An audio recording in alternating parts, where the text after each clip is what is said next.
Moi,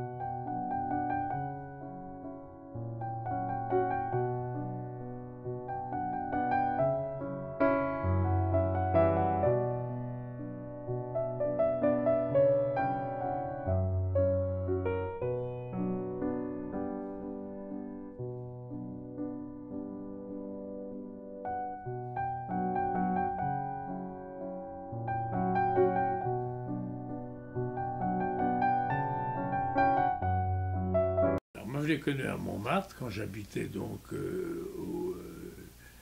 à la résidence de Montmartre, là. Et lui habitait en haut, donc, quand on accède à la place du Tertre.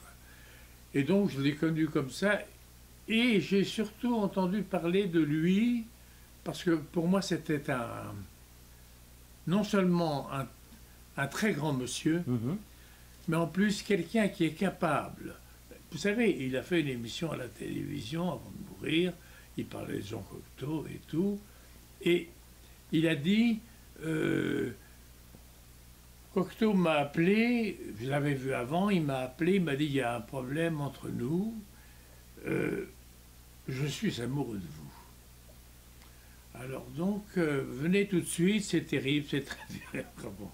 Alors il est allé, et c'est lui qui le dit, il est allé, et puis il a ouvert la porte, et Cocteau lui a dit, en effet, voilà, je suis amoureux de vous.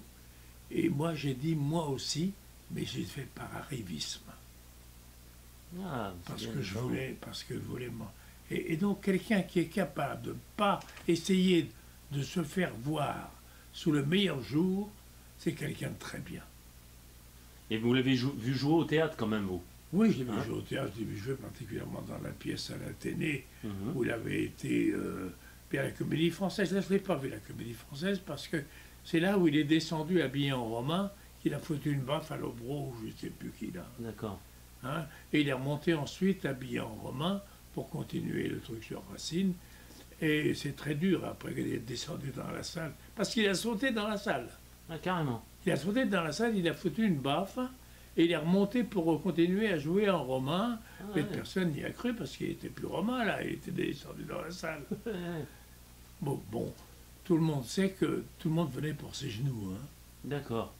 Bon, il avait très, très beaux genoux. D'accord. Oui, enfin, c'est un détail, c'est ce que disait Cocteau, en tout cas. Mais c'est Jean Cocteau qui l'a fait démarrer au théâtre aussi? Oui, c'est lui qui a écrit, comment dirais-je, toutes les pièces pour lui, les enfants terribles, les parents terribles. Ouais, ouais. Et donc, oui, absolument. Mais sur la fin de sa vie, Jean Marais, d'après ce que j'ai vu, parce que moi, Oui, bien sûr. je ne le connais pas, je lui ai simplement parlé une fois à la sortie de Graziano, le restaurant qu'il y avait en bas à Montmartre. Et il avait à ce moment-là été à l'hôpital Bichat pour une crusalgie. Et donc, moi je suis allé vers lui et je lui ai dit, vous savez, je sais ce que c'est que le dos, que le problème, parce que moi j'ai eu une sciatique. Il m'a dit, non monsieur, la crusalgie c'est beaucoup plus douloureux. Il voulait avoir, bon, j'ai dit, vous avez, c'est vrai d'ailleurs. Mais à l'hôpital à Bichat, il paraît, d'après ce qu'il m'avait dit, il m'a dit que les infirmières n'en avaient que pour lui, quoi.